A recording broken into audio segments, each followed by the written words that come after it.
one that shapes every decision you make, influences how you relate to others, and even impacts the way you see yourself. What if I told you that understanding this force could not only transform your life, but lead you to a deeper connection with your true self? This force is found in the powerful archetypes that Carl Jung identified, universal patterns of behavior that live within us all. From the quiet strength of the hero to the nurturing wisdom of the caregiver, these archetypes are not just psychological concepts. They are the keys to unlocking your potential. In this video, we're going to explore how these timeless forces shape your identity, your choices, and your relationships. We'll dive into the hidden corners of your unconscious, and through self-awareness, show you how to reclaim your power. By understanding the archetypes at play in your life, you'll gain the ability to step into your fullest expression and live a life of greater authenticity, purpose, and balance. Have you ever wondered why you're drawn to certain stories, characters, or decisions again and again, almost like they're echoing from somewhere deeper inside you? What if I told you that your choices, fears, dreams, and even the kind of people you're attracted to are all influenced by ancient patterns you might not even be aware of? These patterns are what Carl Jung called archetypes, invisible forces that shape your personality, behavior, and destiny without you even realizing it. Jung believed that beneath our personal experiences, there is a collective unconscious, a kind of psychological DNA shared by all human beings. Inside this unconscious live archetypes, universal symbols or roles like the hero, the mother, the rebel, the trickster. You've seen these figures in myths, fairy tales, movies, and dreams. But they don't just exist out there, they live inside you. Think of archetypes as internal guides or actors in a play. At different moments in your life, different archetypes step forward to take the lead. Maybe at work, you become the warrior, determined and focused. In relationships, the lover might emerge, passionate, vulnerable, searching for connection. During times of personal struggle, the sage within you might begin to speak, offering insight and reflection. These inner roles are not random. They've developed over centuries and live in your unconscious mind, shaping how you experience the world. What makes archetypes so powerful is that they work beneath the surface. You might not consciously realize you're playing out the story of the orphan or the seeker, but your life might be filled with moments that reflect those exact themes. That's what makes Jung's theory so profound. He wasn't just studying individuals, he was uncovering a hidden map that connects us all. In a way, archetypes are the original influencers. Long before social media told us how to dress, speak, or live, archetypes were silently directing the script. And unlike trends that fade, these psychological patterns are timeless. Whether you live in a modern city or a remote village, the same core stories live within you, and they're constantly guiding your actions. But this doesn't mean you're trapped or controlled.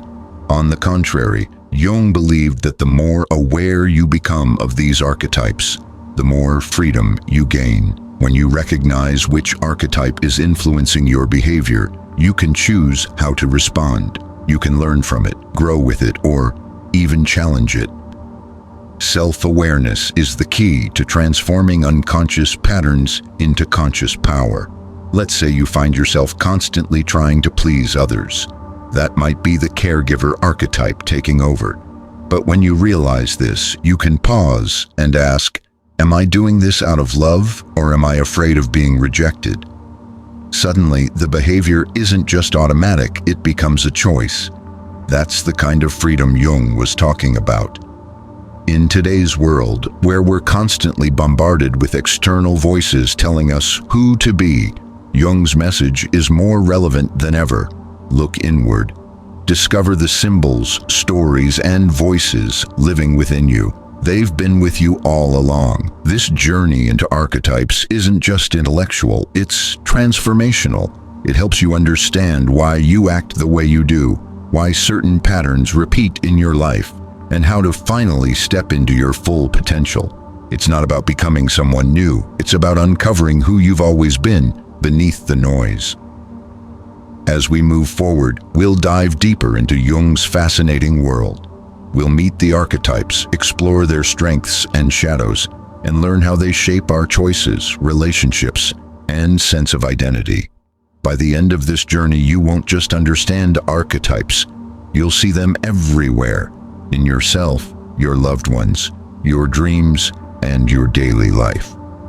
So get ready to explore the architecture of your soul, the hidden design that's been silently writing your story all along. And once you understand it, you'll realize that the pen has always been in your hands. Carl Gustav Jung was not just a psychologist, he was a psychological explorer. While Sigmund Freud focused on the drives of sex and aggression, Jung went deeper, seeking the roots of the soul. He wanted to understand the patterns that lie beneath human thoughts, emotions, and behavior. In this quest, he made a groundbreaking discovery: the collective unconscious, a realm of the mind shared by all humans, filled with universal patterns he called archetypes. Jung observed that people across different cultures and time periods told similar stories, created similar gods, and even had similar dreams. How was it possible that someone in ancient Greece, medieval Europe, and modern America could all imagine heroic figures, wise mentors, or nurturing mothers in the same way? Jung believed this was not a coincidence. These repeating symbols and characters came from the collective unconscious, which every human inherits at birth, just like physical DNA. Archetypes, according to Jung, are primordial images, blueprints for human experience. They aren't taught to us. We're born with them. They form the foundation of myths, religions, dreams, and our everyday behavior. The hero, the shadow, the mother, the wise old man, the trickster. These are just a few of the countless archetypes that exist in all of us. They're not fixed personalities, but potential energies within the psyche that influence how we see ourselves and the world. Jung didn't see the human mind as just a collection of memories or experiences. He saw it as a living structure with layers. The conscious mind is just the surface. Below that lies the personal unconscious, filled with forgotten memories and repressed emotions. But deeper still is the collective unconscious, where archetypes live.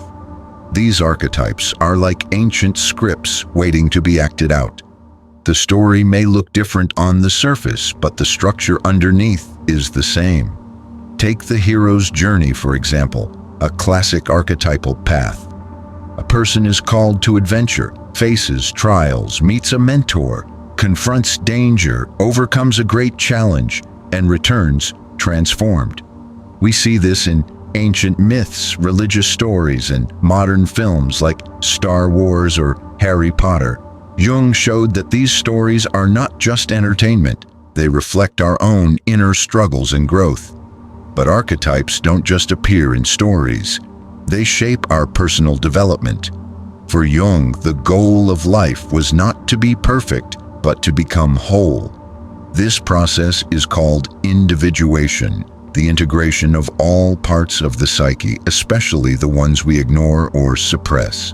Archetypes guide this process. When we face fears, the warrior archetype might be activated. When we feel lost, the seeker comes forward. When we fall in love, the lover appears. These energies help us navigate life's challenges and transformations. Jung's work was revolutionary because it reconnected psychology with meaning, myth, and spirituality. He saw mental health not just as the absence of illness, but as a journey toward inner harmony. He believed we all have a self, the true center of our being, and the archetypes are expressions of this deeper self trying to guide us. Jung also emphasized that archetypes have both light and shadow sides. For instance, the caregiver can be nurturing and generous, but also self-sacrificing to the point of burnout. The rebel can challenge injustice but also become destructive. Understanding this duality is essential. Jung taught that we must confront our shadow, the dark, hidden parts of ourselves, to grow and evolve. Archetypes help us do that by mirroring our inner world in a symbolic language we can understand. Today, Jung's theories are used in therapy, literature, art, film, leadership training, and even marketing. But more importantly, they offer us a deeper way to know ourselves. They remind us that we are not random or broken. We are part of a larger human story, filled with ancient wisdom and timeless truths. Carl Jung gave us a lens to see the invisible forces shaping our identity and behavior. By understanding archetypes, we begin to understand ourselves, not just as individuals, but as part of a shared human soul. This is the foundation of all the insights that follow, and the first step in unlocking the incredible power of your inner world. Imagine your mind as a stage, and on that stage lives a cast of characters, each with a unique role, voice, and influence over your thoughts and actions. Carl Jung called these characters archetypes, and they're not fictional. They live inside all of us, shaping the way we see the world, form relationships, and make choices. While there are many archetypes, a few major ones appear most often in human behavior and personal development. Let's meet some of the most powerful ones. First, there's the hero. The hero lives in all of us as the drive to overcome obstacles and prove our worth. This archetype pushes you to be strong, to take risks, to fight for what's right. It thrives on challenge and often appears when you're facing a personal battle, whether it's pursuing a dream, standing up for yourself, or recovering from failure. But the hero isn't just about victory. Jung believed true strength comes from the inner journey, the courage to confront your fears and limitations. Next, there's the caregiver, the part of you that wants to nurture, help, and protect others. You see this archetype in parents, teachers, nurses, and even in your own instinct to comfort a friend. The caregiver's strength is compassion, but its shadow is self-neglect. When this archetype dominates your life, you might forget to care for yourself, always putting others first. Jung would say that balance is key. True caregiving begins with self-awareness. Then we have the sage, the seeker of truth and wisdom. This archetype lives in the mind, always asking deep questions, analyzing and searching for meaning. You might recognize it in your desire to read, study, or reflect. The sage guides you through confusion and ignorance, helping you make sense of life's chaos. But it can also become detached, so lost in thought that it forgets to feel. Jung saw the sage as a vital force for growth, as long as it stays connected to the heart. The lover archetype brings emotion, passion, and connection. It's the part of you that craves intimacy, beauty, and union. Whether in romance, art, or nature, the lover longs to merge with something greater than itself. It appears when you fall in love, feel inspired, or seek harmony. But its shadow is obsession, losing yourself in another or being consumed by longing. Jung emphasized the importance of knowing this archetype's power so you can channel it into soulful connection, not addiction. One of the most fascinating and misunderstood archetypes is the rebel or outlaw. This archetype challenges the rules, breaks boundaries, and seeks change. It appears when you feel restricted or unjustly treated. The rebel can spark revolutions or inspire personal breakthroughs, but it can also become destructive, burning things down without knowing what to build. Jung saw this archetype as necessary for transformation. When used with purpose, it helps you break free from limiting beliefs and create a new path. The explorer or seeker represents our desire for freedom and discovery. This archetype urges you to leave the familiar and venture into the unknown, physically, emotionally, or spiritually. It's what drives us to ask, "Who am I, really?" and to search for our place in the world. The explorer's strength is curiosity, but its shadow is restlessness, always chasing something without ever feeling satisfied. Jung taught that the true journey is inward, and the explorer helps us begin that search. And then there's the everyman, also called the orphan. This archetype longs to belong, to feel connected and accepted. It reminds us that we are all human, vulnerable, and in need of others. It shows up when we feel left out or when we build community. Its power is empathy, but its fear is abandonment. Jung saw the orphan as a vital part of our healing because it's through accepting our wounds that we become whole. These archetypes are not separate personalities, they are parts of you. At different times, different archetypes take the lead, and sometimes they clash. The lover may want to follow the heart, while the sage warns you to be careful. The rebel may want to break the rules, but the caregiver fears hurting others. Understanding these inner voices helps you make more conscious decisions, rather than being pulled in different directions without knowing why. Jung believed that by recognizing these archetypes within ourselves, we begin to understand our own complexity. We stop seeing ourselves as good or bad, strong or weak, and start seeing the rich layers of our inner world. Archetypes show us that we are not just one thing, we are many, and when we learn to listen to all the parts of ourselves, we step into true psychological power. One of Carl Jung's most powerful contributions to psychology is his understanding of the persona and the shadow, two archetypal forces that influence our behavior in ways we rarely notice.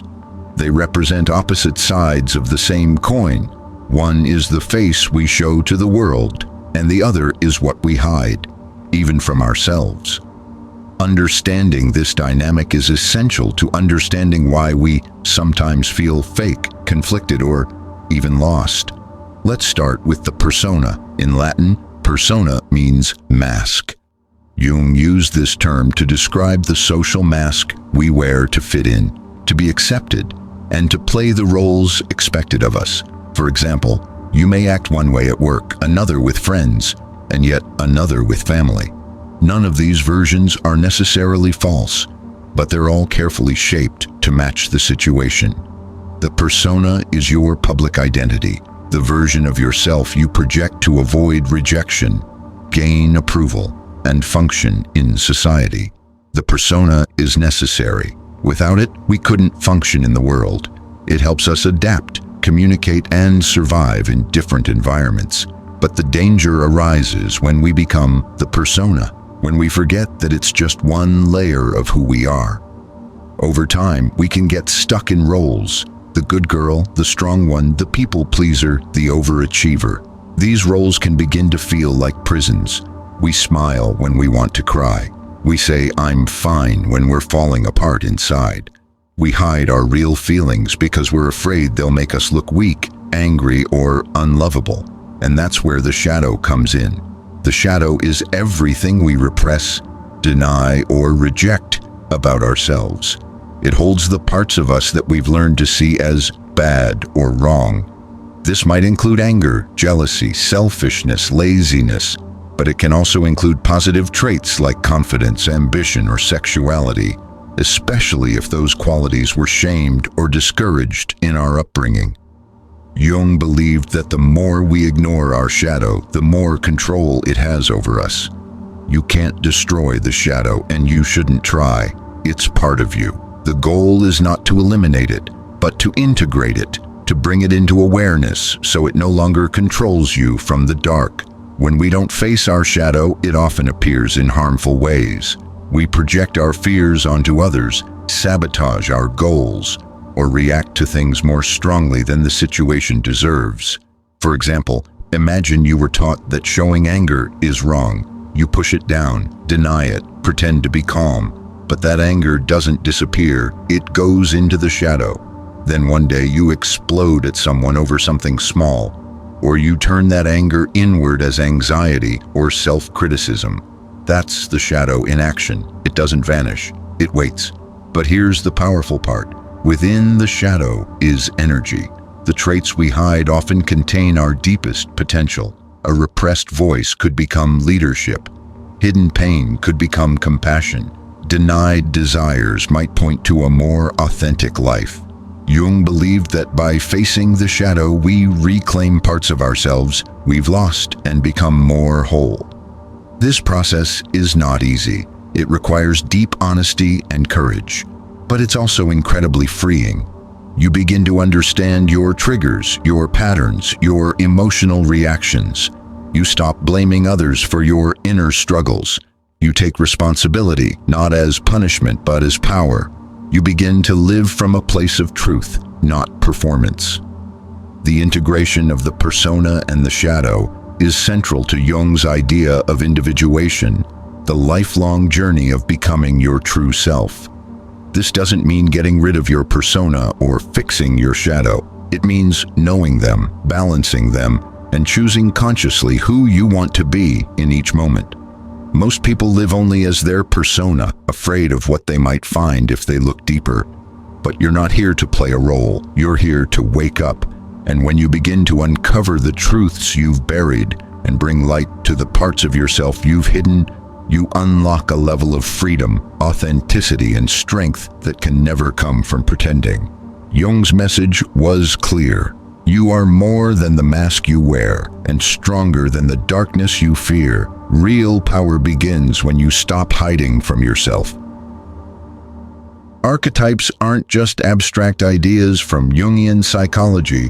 They show up in your everyday life, quietly shaping the way you think, feel, and act. Whether you're aware of them or not, they influence your relationships, your career choices, your inner dialogue, and even the way you react under stress. Recognizing them gives you a powerful lens to understand not only yourself, but also the people around you. Let's start with relationships. Have you ever noticed how you're drawn to the same kind of partner, friend, or mentor over and over again? That's often because a particular archetype is at play. For example, if you tend to fall for mysterious, emotionally intense people, the lover or shadow archetype might be active, not just in them, but in you. You're not just seeking a partner, you're seeking a mirror of an unconscious story playing out inside you.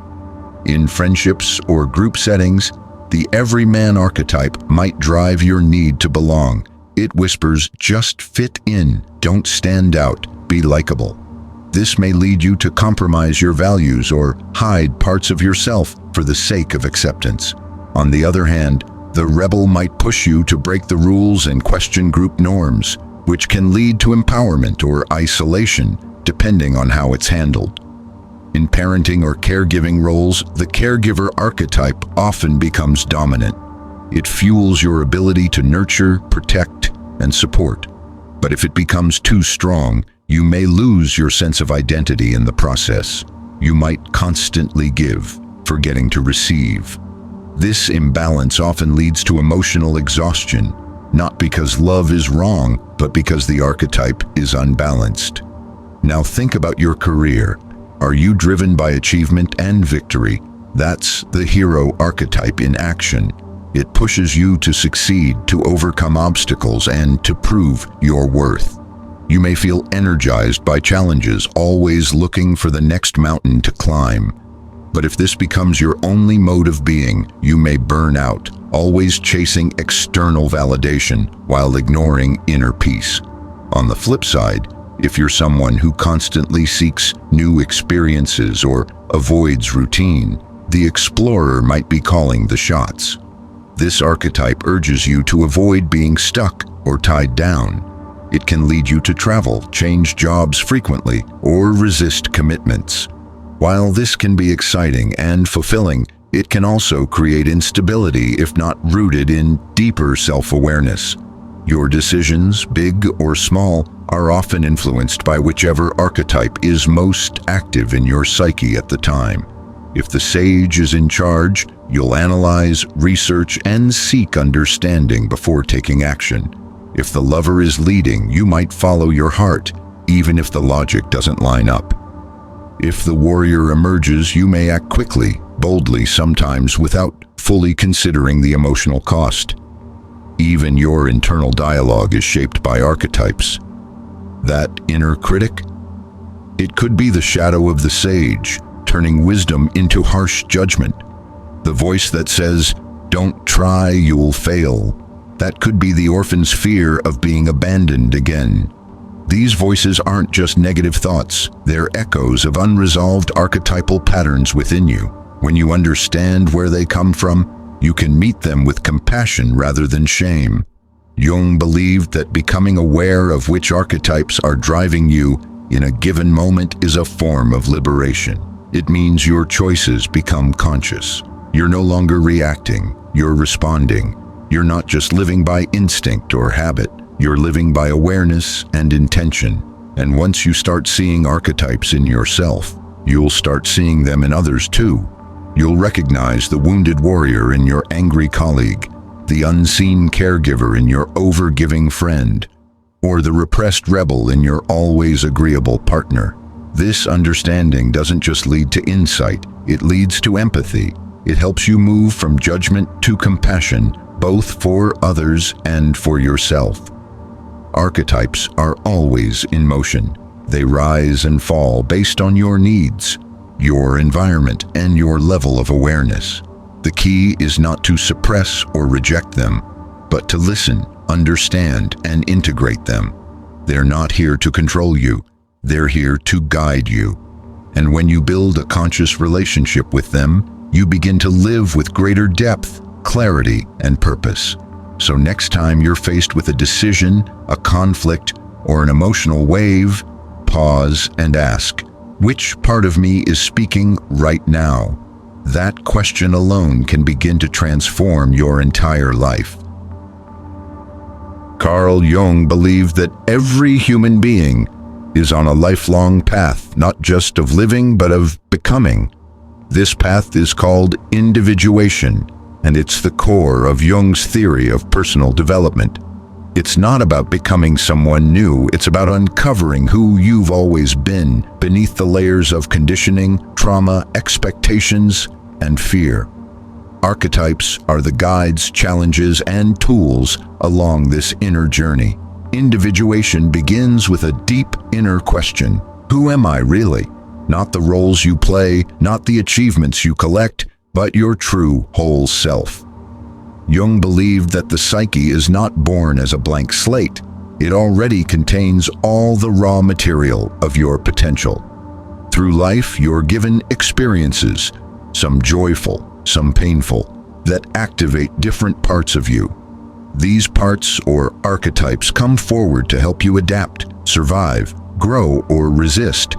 But over time, they can also become masks or limitations if you never go deeper. The journey of individuation requires you to move inward.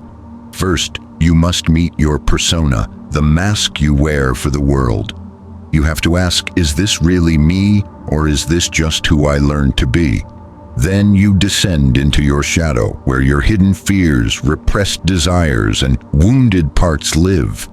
Facing your shadow is uncomfortable. It can bring up guilt, shame, or confusion, but it's also where you find your greatest power. Everything you've rejected may hold the key to your authenticity. As you work with your shadow, other archetypes begin to emerge more clearly. You meet the hero, your inner strength and courage. You discover the sage, your inner wisdom. You embrace the lover, your emotional depth and desire for connection. Each archetype brings you closer to understanding your complexity. You realize you are not just one identity.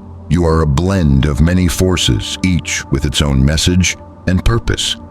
Individuation is not a straight path. It often begins with a crisis, a breakup, a loss, a sudden shift in identity. These moments force you to confront yourself. You start questioning everything: your career, your relationships, your beliefs. This is not failure. It's a sign that your soul is asking for truth. Jung called this the dark night of the soul, a painful but necessary phase where the old version of you begins to dissolve and a more authentic self begins to emerge.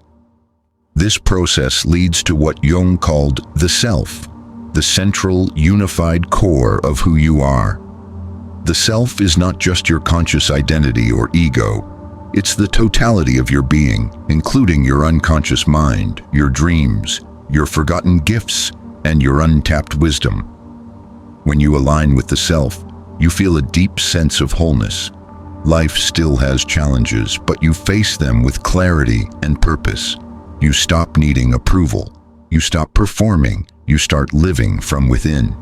One of the most powerful aspects of individuation is how it transforms your relationships. You begin to see others not as enemies or saviors, but as mirrors.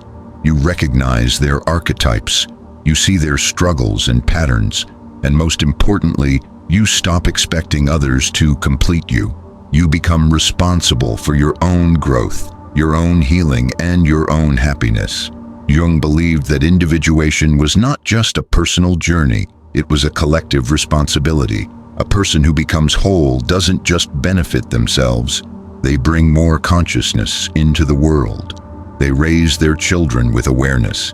They lead with integrity. They love without control. They speak with wisdom.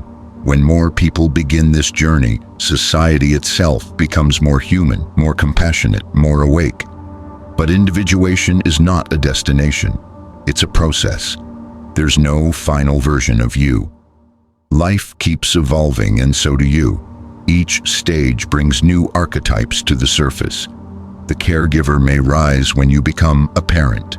The rebel may return when you feel stifled in a job. The sage may grow stronger with age. The key is to remain conscious, curious, and open to the truth that you are always becoming. So when life challenges you, when you feel lost, confused, or broken, remember, this may be the beginning of your real journey. A call to meet yourself, to face your truth, and to live from your deepest core. As Jung wrote, "The privilege of a lifetime is to become who you truly are."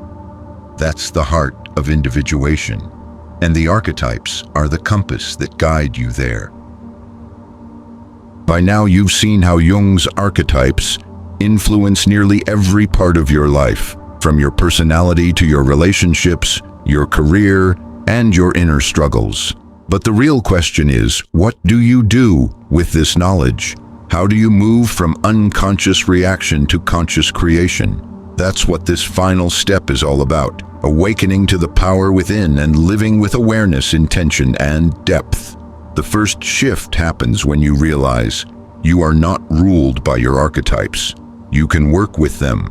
You are not just a hero on autopilot, or a lover lost in emotion, or a caregiver drained by sacrifice. You are the observer, the center, the self who can choose which archetype to activate in any moment. This is the power of self-awareness. When you recognize, my inner rebel is speaking right now, you've already taken the first step toward conscious living.